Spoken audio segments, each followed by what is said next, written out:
This is the story of a man named Stanley. Stanley worked for a company in a big building where he was employee number 427. Employee number 427's job was simple. He sat at his desk in room 427 and he pushed buttons on a keyboard. Orders came to him through a monitor on his desk, telling him what buttons to push, how long to push them, and in what order.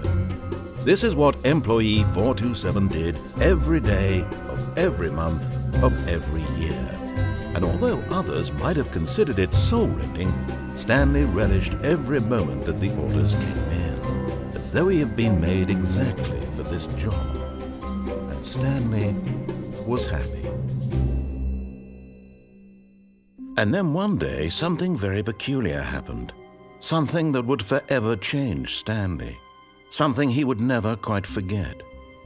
He had been at his desk for nearly an hour when he realized that not one single order had arrived on the monitor for him to follow. No one had showed up to give him instructions, call a meeting, or even say hi. Never in all his years at the company had this happened, this complete isolation. Something was very clearly wrong. Shocked, frozen solid, Stanley found himself unable to move for the longest time. But as he came to his wits and regained his senses, he got up from his desk and stepped out of his office.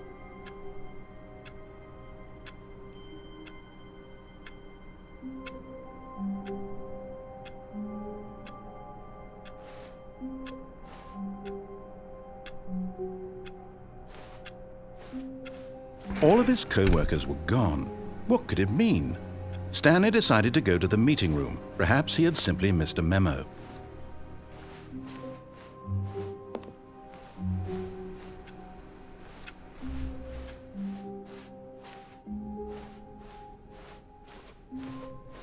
When Stanley came to a set of 2 open doors, he entered the door on his left.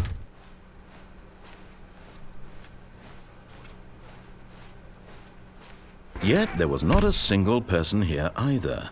Feeling a wave of disbelief, Stanley decided to go up to his boss's office, hoping he might find an answer there. Coming to a staircase, Stanley walked upstairs to his boss's office.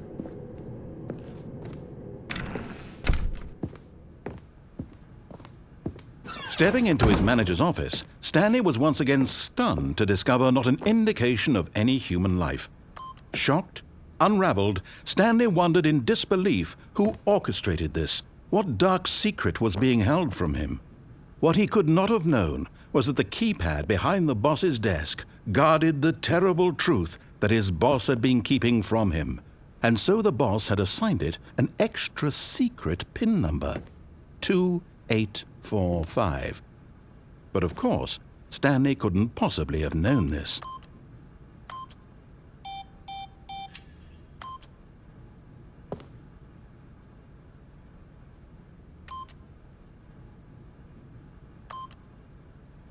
Stanley jumped, yet incredibly, by simply pushing random buttons on the keypad, Stanley happened to input the correct code by sheer luck.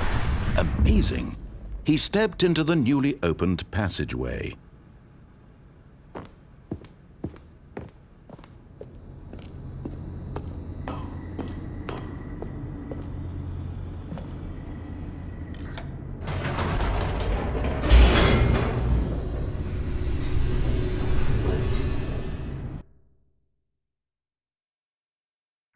Descending deeper into the building, Stanley realized he felt a bit peculiar. It was a stirring of emotion in his chest, as though he felt more free to think for himself, to question the nature of his job.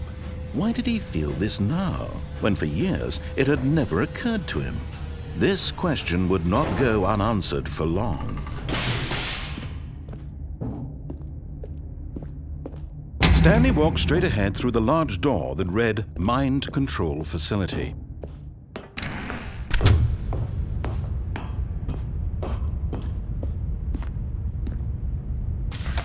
The lights rose on an enormous room packed with television screens. What horrible secret did this place hold? Stanley thought to himself. Did he have the strength to find out?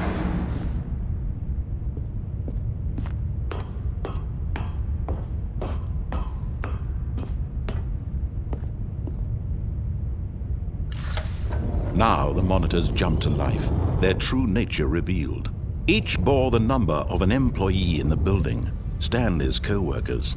The lives of so many individuals reduced to images on a screen, and Stanley, one of them, eternally monitored in this place where freedom meant nothing.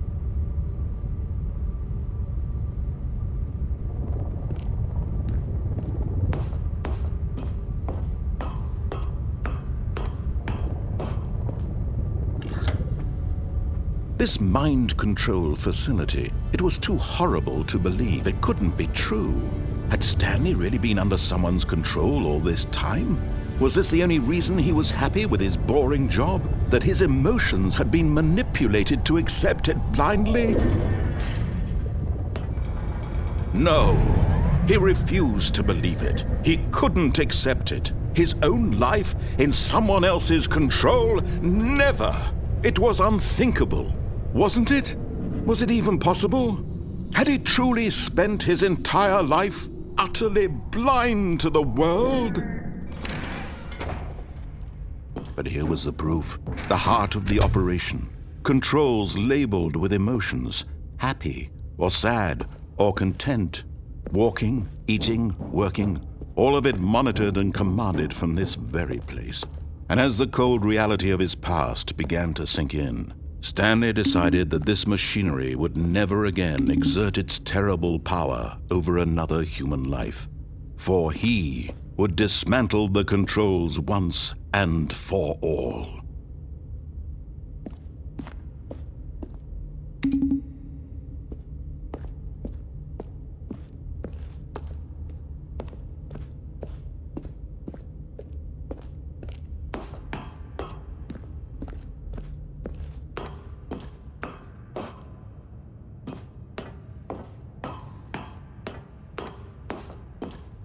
And when at last he found the source of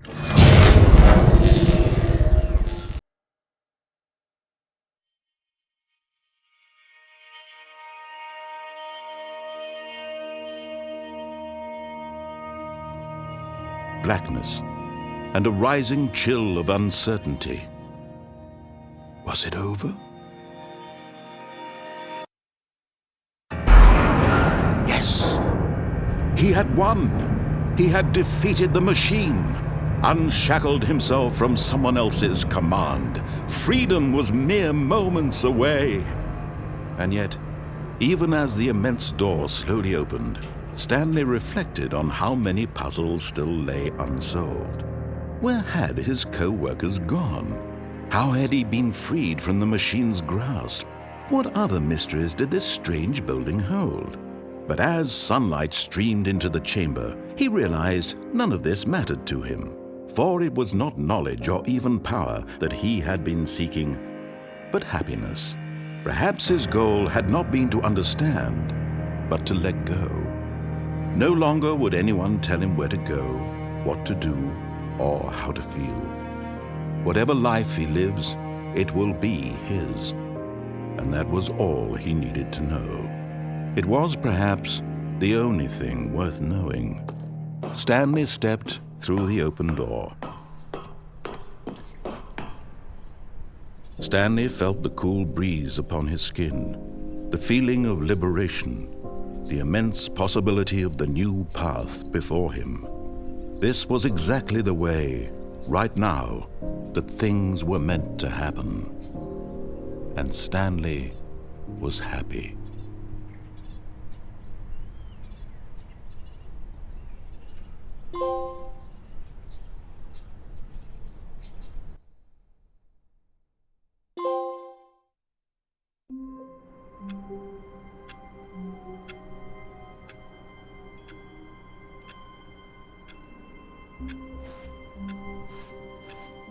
All of his co-workers were gone.